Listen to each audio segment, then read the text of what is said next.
Welcome back dans la vie libre et bienvenue dans ce nouvel épisode. On se retrouve après une petite pause estivale que j'avoue j'avais pas tout à fait prévue, mais finalement la vie a fait que petit break, petit temps pour moi et c'était très bien comme ça aussi.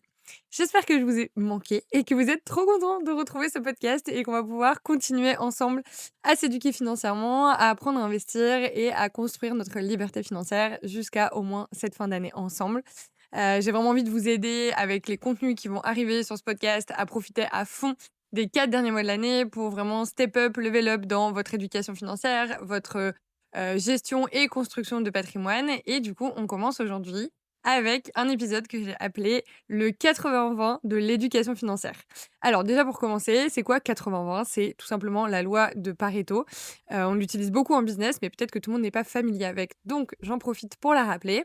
L'idée, c'est de se dire que 20 des efforts vont produire 80 des résultats et donc 80 des résultats sont produits par 20 des efforts qu'on va faire.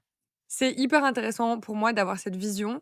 Très honnêtement, tous les entrepreneurs que je vois et que je connais et qui réussissent dans leur domaine ont cette vision qui est très ancrée et l'idée, c'est toujours de se concentrer sur la minorité d'efforts, la minorité de choses à faire qui vont être celles qui auront le plus d'impact et donc de décider de prioriser vraiment les choses qui ont le plus d'effets, désirés.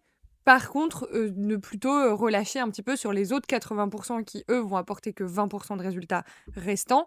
Bah, toutes ces choses-là, c'est les petits détails, c'est, la façon dont on va rédiger, la troisième phrase de son mail, c'est, la façon dont, l'heure à laquelle on va publier son contenu sur Instagram ou c'est, toutes ces petites choses-là. Ça marche aussi dans la vie quotidienne, je vais prendre un exemple, peut-être que le 80-20 dans le ménage, on va dire que 80 de ce qui va faire que votre maison va être clean, ça va être de, je sais pas, nettoyer le sol et de passer la serpillière, et que, bah, du coup, en faisant ce 20 là, vous aurez 80 de résultats et que finalement, peut-être que laver les fenêtres, machin et cetera, bah, c'est pas ce qui va vous apporter le plus de résultats. Me demandez pas pourquoi j'ai pris cet exemple, c'est venu comme ça, donc voilà.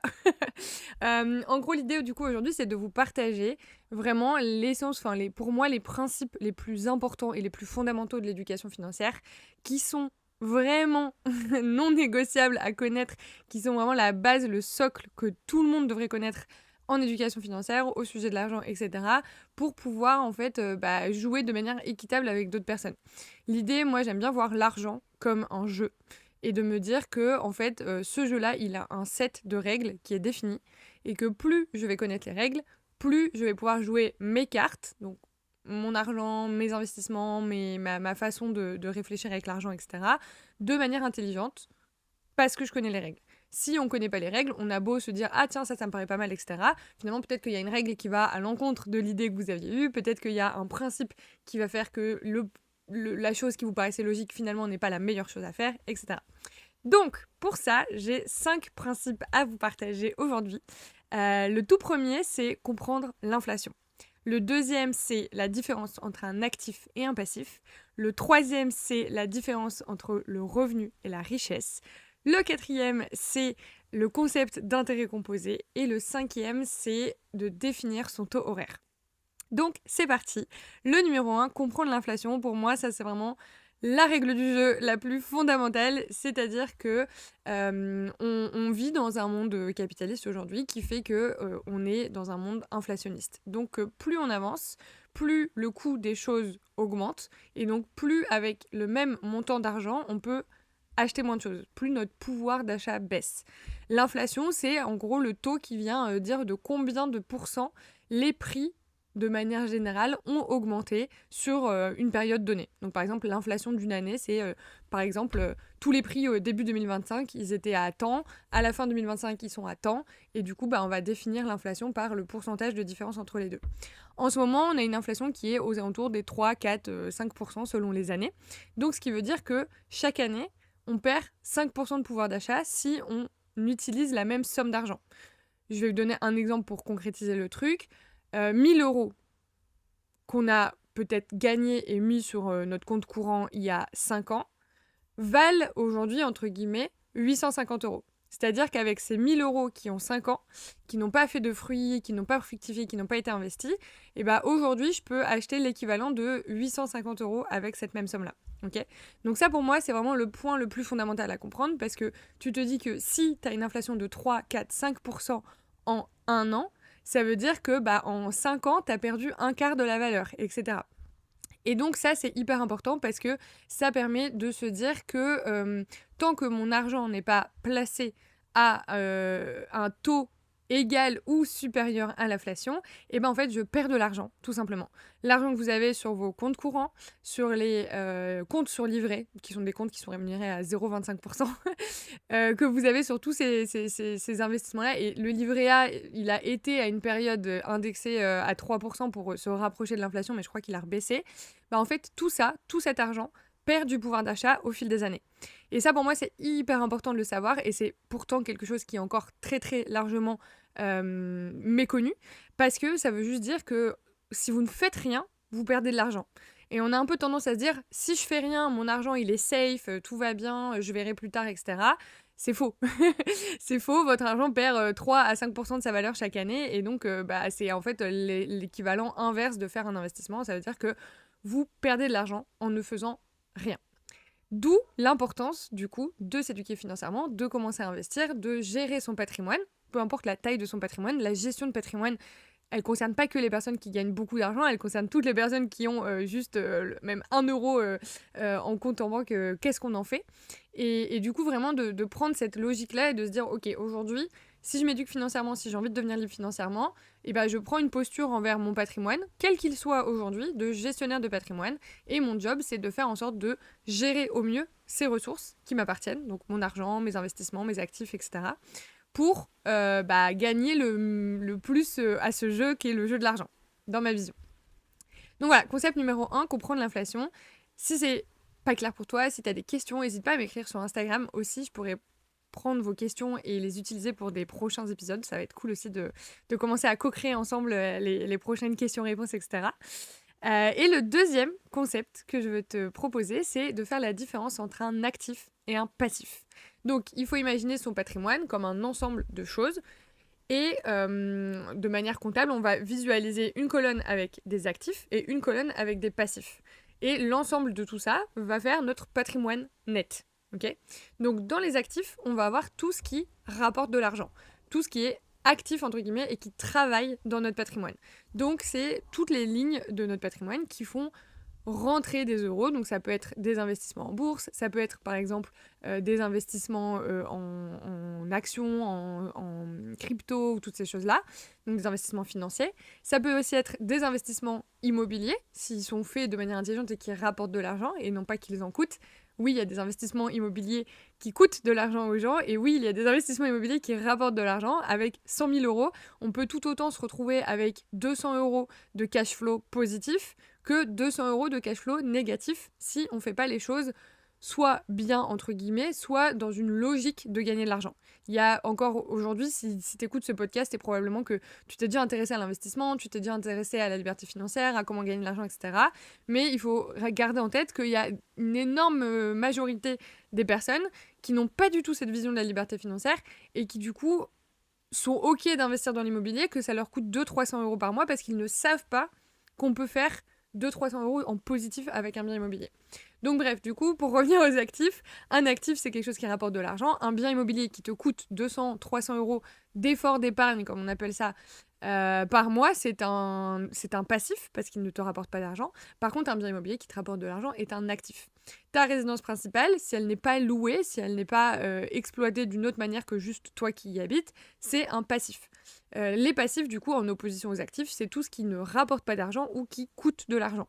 Donc dedans, on va mettre tout ce qui est un peu immobile, entre guillemets, c'est-à-dire ta résidence principale, elle compte comme un passif parce que elle te coûte de l'argent si tu rembourses un crédit, etc. Bien sûr, il y a souvent une histoire de plus-value latente derrière, il y a toutes ces choses-là, mais dans un bilan, on va vraiment regarder concrètement aujourd'hui qu'est-ce qu'il y a dedans.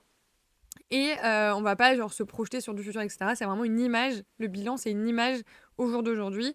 Quels sont les actifs qui rapportent de l'argent, quels sont les passifs qui font sortir de l'argent. Donc dans les passifs, on va aussi avoir tout ce qui est crédit, tout ce qui est dette, tout ce qui est choses à rembourser, enfin tout ce qui fait sortir de l'argent. voiture, etc., etc. Dans les passifs, il y a juste une petite nuance que j'ai envie de faire, c'est que toutes les dettes ne sont pas des mauvaises dettes, entre guillemets. Quand je dis mauvais, faut toujours se rappeler que quand on dit que quelque chose est bon ou mauvais, on le juge, on l'évalue en fonction d'un certain référentiel. Moi, je vais partir du principe que vous avez compris qu'ici, on parle de liberté financière et que quand je dis bon ou mauvais, c'est quelque chose qui est bon ou mauvais pour votre liberté financière, qui vous rapproche ou qui vous éloigne de votre liberté. Ok ?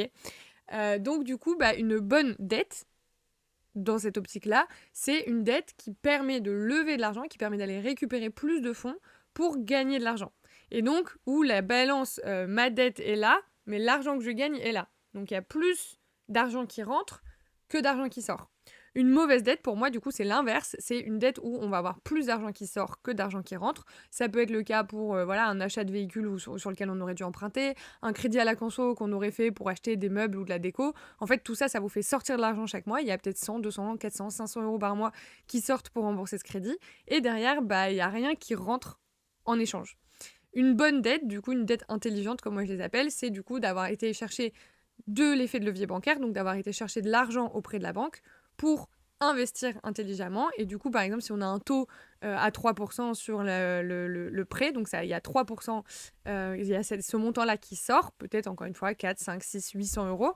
Mais derrière, on va générer plus de revenus grâce à ça et donc la somme sera positive. Et ça, c'est une dette intelligente et c'est ce qu'on appelle utiliser l'effet de levier bancaire, tout simplement.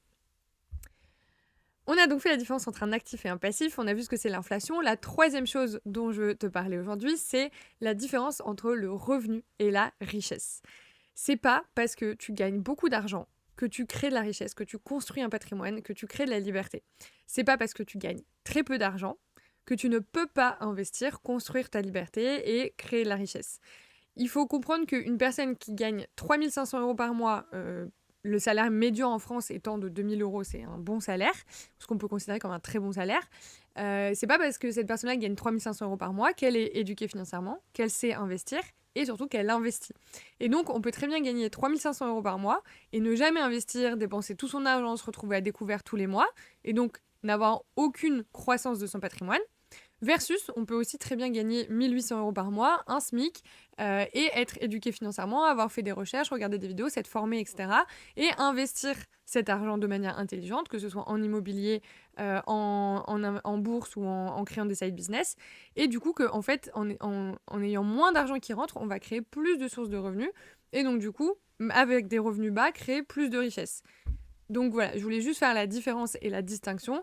Être riche, c'est pas gagner beaucoup d'argent, c'est être en capacité de générer beaucoup d'argent. Et du coup, par exemple, une personne qui gagne 10 000 euros par mois, même si on pousse le trait, ou 15 000 euros par mois, mais qui en dépense 16 000 par mois, ou qui met tout son argent de côté sur son compte courant et qui ne l'investit pas, finalement, c'est pas une personne qui va créer de la richesse parce que le jour où son unique source de revenus s'arrête, et en fait tout s'arrête et son épargne elle va fondre très vite puisque elle aura pas fait le taf de s'éduquer financièrement, de gérer ses finances, de tout ça, etc. Donc je tire le trait et je prends deux opposés, mais vous avez bien compris qu'il y a des nuances entre tout ça, mais l'idée c'est vraiment de faire la différence entre un gros revenu et créer de la richesse, investir intelligemment et devenir libre financièrement. On peut devenir libre financièrement en gagnant 1 800 euros par mois, en faisant les bons choix et en mettant son énergie, son temps et son argent dans les bons projets. Quatrième sujet dont je veux parler, c'est les intérêts composés. Les intérêts composés, c'est pareil, c'est un truc qui devrait être appris à l'école, tellement c'est important de conscientiser ça. C'est que, en gros, c'est sur certains produits financiers, enfin sur la plupart des produits financiers, sur votre livret A, sur votre PEL, sur des assurances-vie, etc. En gros, on va vous donner un taux de rendement. On va prendre un exemple tout à fait fictif parce que c'est quand même un peu ambitieux, mais ça permet de faire des calculs faciles. On va dire que vous avez un investissement à 10%. Quand vous allez placer 1 000 euros, la première année, vous allez avoir 10% sur ces 1 000 euros. Donc vous allez gagner 100 euros. Jusque-là, pas de suspense. À la fin de l'année 1, vous allez avoir 1 100 euros. Okay, sauf que l'année 2, on va pas, même si vous investissez rien de plus, on va pas calculer 10% de 1 000 euros, on va calculer 10% de 1 100 euros. Et donc là, on va arriver à 1121 euros. Je me suis notée. Non, 1210 euros. N'importe quoi. 1210 euros. Et donc, du coup, vous allez voir que la première année, on a gagné 100 euros. Et la deuxième année, on a gagné 110 euros. Donc, on a déjà gagné 10% sur le premier, par rapport au premier investissement. La troisième année, du coup, on a gagné 1300, enfin, on arrive à 1331 euros, ce qui fait qu'on a gagné 121 euros. Et donc, vous voyez que finalement, progressivement, même si vous ne mettez pas plus d'argent, votre investissement, il ramène de plus en plus. Et du coup, au lieu d'avoir une courbe tout à fait droite de 100 euros, puis 100 euros, puis 100 euros, puis 100 euros, bah, en fait, on va avoir une courbe exponentielle et en 10, 15, 20 ans, et donc là, c'est vraiment pourquoi il est hyper important de commencer dès aujourd'hui, si ce n'est pas fait, mais en tout cas le plus tôt possible, à investir sur la bourse et toutes ces choses-là. Et bien en fait, au bout de 10, 15, 20 ans, vous allez avoir plus d'argent qui aura été généré par les intérêts de vos intérêts que par les intérêts de votre capital initial. Okay, donc ça veut dire que l'argent que vous avez gagné est majoritairement dû aux bébés qu'ont fait vos bébés plutôt qu'au capital que vous avez investi vous-même.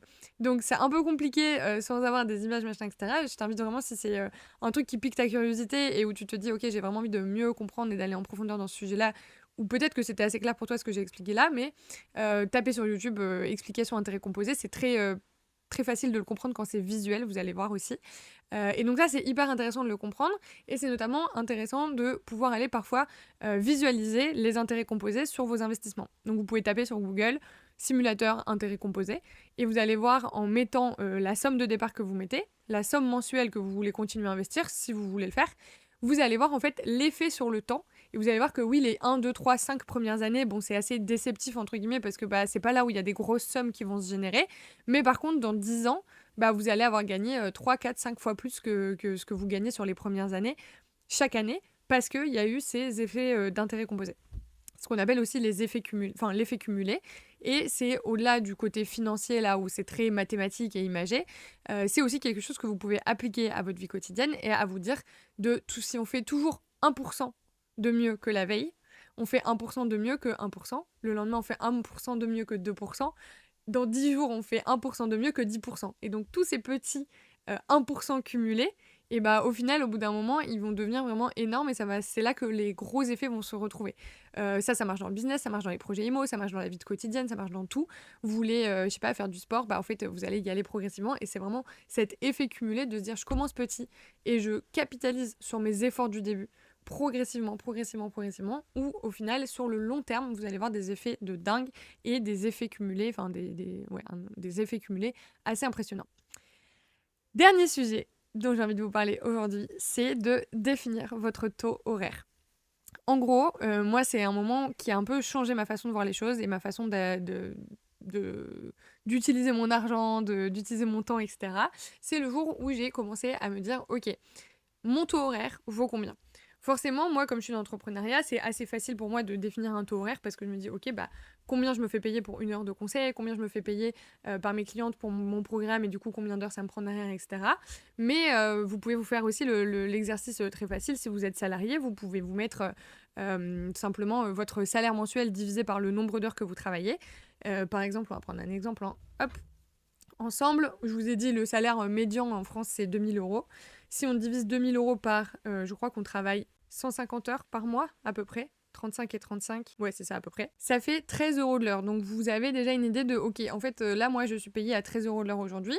Donc, ça a 2 effets. Le premier effet, c'est de vous demander, bah, est-ce que mon temps est rémunéré à sa juste valeur ? Ça, c'est une autre question, on pourra en parler dans un autre épisode de podcast. Mais ça vous permet aussi de vous dire, ok, bah si moi j'ai quelque chose à déléguer, donc là, moi, je vais sortir de l'exemple du salariat et je vais partir sur l'exemple de l'entrepreneuriat. Moi, par exemple, 1 heure de conseil avec moi, aujourd'hui, ça vaut 250 euros.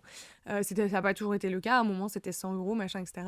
Quand je faisais du coaching de groupe, j'étais payée 100 euros par heure. Et bah voilà, si par exemple, je prends mon exemple de 100 euros à l'époque, à chaque fois, quand je prends une décision, je me dis, est-ce que ça vaut... Enfin, est-ce que mon temps vaut cet argent ?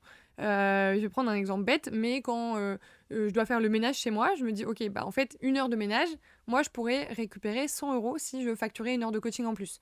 Donc du coup, je préfère déléguer cette heure de ménage, qui, moi, m'apporte pas de valeur, qui me fait pas plaisir, qui me fait pas du bien d'une aucune manière, et derrière, moi, aller générer un coaching de plus avec 1 heure à 100 euros. Ça peut être le cas aussi à l'intérieur d'un business ou à l'intérieur d'un projet. Pareil, sur un projet immobilier, sur un projet business, ça fonctionne de la même manière et de se dire, OK, je sais pas, par exemple, vous avez du détapissage à faire dans votre logement. C'est facturé assez cher par les sociétés parce que c'est chiant à faire. Il n'y a pas de valeur ajoutée. Enfin voilà, c'est juste très rébarbatif. Donc c'est vraiment de la main-d'œuvre qui est pas du tout qualifiée, mais c'est quand même un peu facturé cher parce que bon, bah, c'est pas là où on a envie de mettre ses gars pendant des heures et des heures. Donc du coup, c'est vous dire, ok, bah, peut-être qu'ils me demandent 50 € de l'heure pour détapisser un mur. Du coup, bah, ça me fait un budget de X sur le tout. Et moi, si je le fais, ça va me prendre, je sais pas, 10 heures. Donc 10 heures, ça va me coûter 500 € de l'autre côté. Si moi je le fais, ça me fait économiser 500 €. Est-ce que mes 10 heures valent 500 €? Oui ou non? Et en fait, c'est des petits réflexes comme ça à prendre et de se dire, ok, en fait, il y a des gens qui pourraient se dire, oui, après on est matrixé par l'argent, on pense qu'à ça. Oui et non, parce que dans tous les cas, on vit dans un monde où tout est régi par l'argent. On veut aller faire quoi que ce soit, il va nous falloir de l'argent. On veut manger, il nous faut de l'argent. On veut dormir, avoir un toit sur notre tête, il nous faut de l'argent, etc. Et donc c'est toujours se demander comment je fais pour optimiser mes ressources et mes dépenses. Et donc du coup, bah, en ayant cette notion-là de, ok, bah moi avec mon temps, je peux gagner tant. Si je dois faire appel à quelqu'un d'autre et que moi je peux générer plus d'argent, bah en fait, l'échange de temps versus argent va être plus intéressant pour moi de prendre cette décision-là ou de prendre une autre décision. Ça, voilà, pour moi, c'est vraiment le truc qui a un peu commencé à changer ma vision du temps et ma vision de comment je fais les choses et tout. Alors, ça veut pas dire que quand je suis en train de me balader à la plage, je me dis, oula, je suis en train de perdre 100 €, pas du tout. Ça veut juste dire que quand je suis en train de travailler, ou quand je suis en train de faire des choix dans des choses qui vont me coûter de l'argent, de déléguer, etc., je me demande toujours, ok, est-ce que ça vaut mon temps ou est-ce que ça vaut mon argent? Et je peux prendre ma décision à partir de là. Voilà, j'ai essayé de rester concise, de faire court, mais tout autant de vous donner vraiment la valeur que j'avais envie de vous donner sur les 5 principes qui, pour moi, représentent le 80-20 de l'éducation financière. Beaucoup de gens passent toute leur vie sans comprendre et sans connaître ces concepts-là. Si tu as entendu des choses que tu n'as pas compris, n'hésite pas à m'écrire sur Insta, on en discute. Et je pourrais l'utiliser pour un prochain épisode, comme je te l'ai dit. Si cet épisode t'a plu, je t'invite à cliquer sur le bouton s'abonner, à me laisser 5 étoiles sur la plateforme sur laquelle tu m'écoutes. Et je te dis à la semaine prochaine pour un prochain épisode.